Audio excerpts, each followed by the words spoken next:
Quer duplicar o valor da sua assinatura? Agora assinar o Observador dá acesso a todos os conteúdos e benefícios e ainda há uma anuidade ACP Bronze grátis. Terá vantagens que vão desde plano de saúde gratuito a descontos em combustível. Esta é uma assinatura que vale por duas. Assine hoje em observador.pt com 45% de desconto.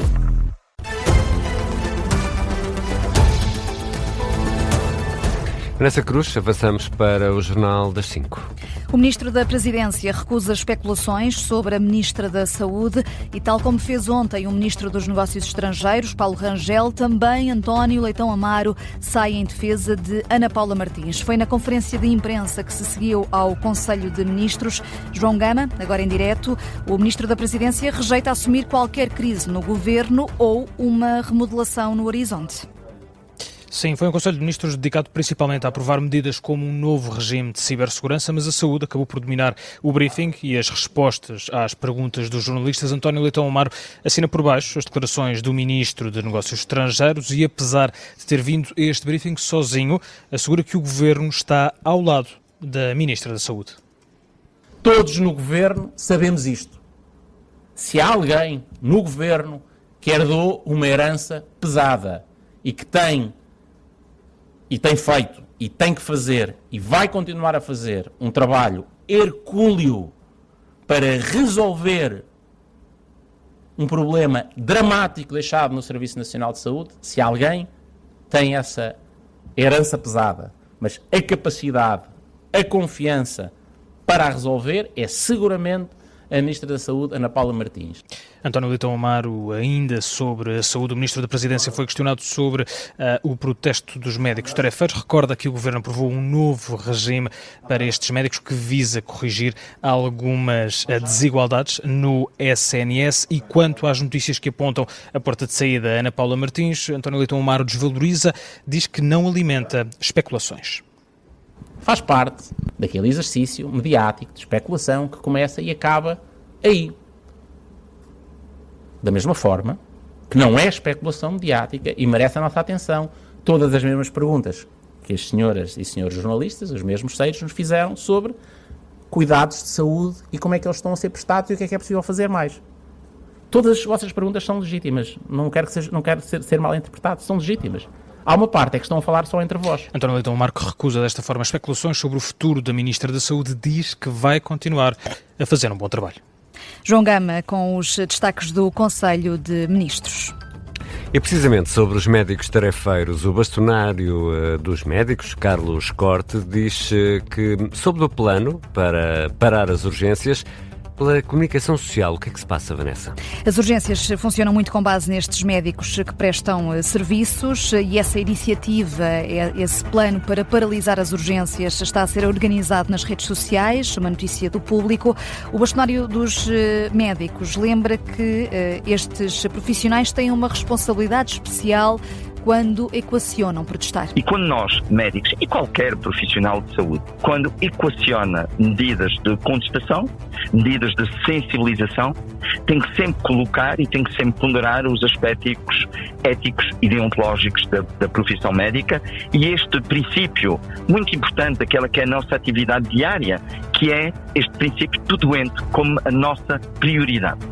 Ao mesmo tempo, o bastonário dos médicos, Carlos Cortes, também acompanha as críticas ao Ministério da Saúde, diz que age mais com base em ameaças aos tarefeiros e só depois de haver protestos é que chegam às soluções. E nesta altura em que a Ministra da Saúde tem estado sob pressão por causa das falhas no Serviço Nacional de Saúde, Cavaco Silva vem dizer que os erros cometidos pelos governos não podem ser escondidos. Foi na homenagem ao antigo Primeiro-Ministro pelos 40 anos da primeira tomada de posse como chefe de governo, em São Bento, e o atual Primeiro-Ministro, Luís Montenegro, ouviu este recado. É impossível evitar falhas e erros. Como costumo dizer, nobody is perfect. Em política, os erros cometidos por um governo, mesmo que tal seja humano, não podem ser escondidos. E às vezes, os erros são mesmo inventados para serem notícia com estrondo. E em política, tal como no futebol, acrescenta Cavaco Silva, abundam os treinadores de bancada. O editor adjunto de política do Observador, Miguel Santos Carrapatoso, associa esta imagem de Cavaco Silva à fase em que o governo de Luís Montenegro está agora a passar. Miguel Santos Carrapatoso lembra que Cavaco Silva escolheu neste discurso destacar as remodelações que teve de fazer nos períodos mais difíceis, quando governou o país, e que foi depois de ter substituído 5 ministros, que na altura conseguiu uma maioria absoluta. Cavaco Silva, que é, insisto, conhecido por escolher com muito cuidado as palavras que usa neste tipo de intervenções públicas, o que Cavaco Silva parece querer dizer é que, às vezes, decisões difíceis, tomadas a tempo, traduzem-se em bons resultados mais à frente. E acho que foi isso que Cavaco Silva fez questão de dizer nesta cerimónia, se tinha ou não como destinatário o governo em funções. Bom, deixo a cada um tirar essa conclusão. A minha é que sim, é que tinha como destinatário Luís Montenegro.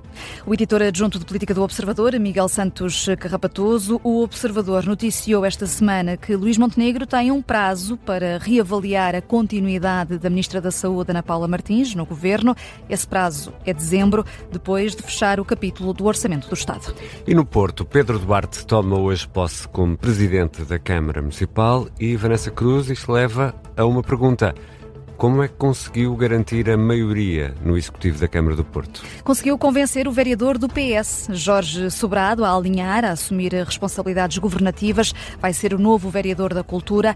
O Observador confirmou a notícia avançada pelo JN. Pedro Duarte fica assim com 7 vereadores contra 6 da oposição, 5 do PS e 1 do Chega. O adversário na corrida, o socialista Manuel Pizarro, tinha apresentado uma lista com vários membros independentes para estas eleições autárquicas. E isso pode ter facilitado, Ricardo, a abordagem de Pedro Duarte para tentar garantir um acordo estável para 4 anos para governar a cidade do Porto. Acabou por conseguir roubar, digamos assim, ao PS um dos eleitos pelo partido. O novo Presidente da Câmara, Pedro Duarte, toma posse às 6 da tarde. Continuamos no Porto, mas para falar de futebol, André Vilas-Boas não confirma. O Presidente do Porto reagiu esta tarde à acusação feita por Fábio Veríssimo.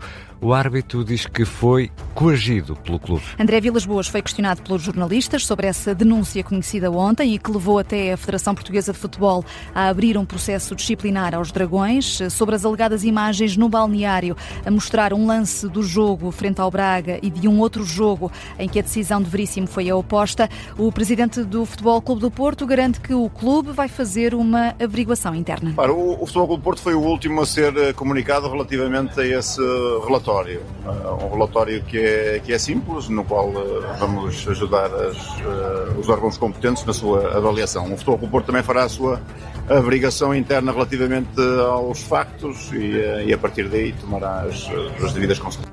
André Vilas-Boas, no aeroporto Francisco Sá Carneiro, no Porto, de partida para o Trek. O Futebol Clube do Porto joga amanhã nos Países Baixos, a contar para a Liga Europa. E há outras notícias a marcar esta tarde de quarta-feira, 5 de novembro. Atenção a quem se desloca de barco para o trabalho ou de regresso a casa entre as duas margens do Tejo. Estão interrompidas as deslocações da Transtejo-Sofluz entre a margem sul e Belém. O temporal que se faz sentir desde a última madrugada agravou as condições marítimas para a travessia. Só estão a funcionar as ligações e de forma limitada entre Porto Brandão e Belém. Quase 800 ocorrências do mau tempo até às 2h30 da tarde. É o balanço mais recente, todas elas associadas à chuva e vento fortes. Há pelo menos um desalojado em Paço de Arcos por causa dos danos que teve na habitação. Na Ericeira, 2 pessoas tiveram de ser resgatadas do mar, foram transportadas para o hospital. A região de Lisboa e Val do Tejo é de resto a mais afetada pelo mau tempo, sendo que em várias zonas do país estão contabilizadas mais de 40.000 descargas elétricas atmosféricas nas últimas 24 horas. Agora, oficialmente, a empresa confirma negociações com o grupo italiano MPE, da família Berlusconi, para uma entrada minoritária no capital do grupo que é dono da SIC. De acordo com um comunicado à Comissão do Mercado de Valores Mobiliários, a participação não vai ultrapassar os 33%, via aumento de capital. A concretização deste negócio ainda depende da autorização da CMVM, que vai avaliar se a operação obriga ou não a uma oferta pública de aquisição. As ações da empresa conversas estiveram suspensas desde sexta-feira, voltaram a negociar hoje, depois da divulgação deste comunicado da companhia que detém a SIC e o Expresso.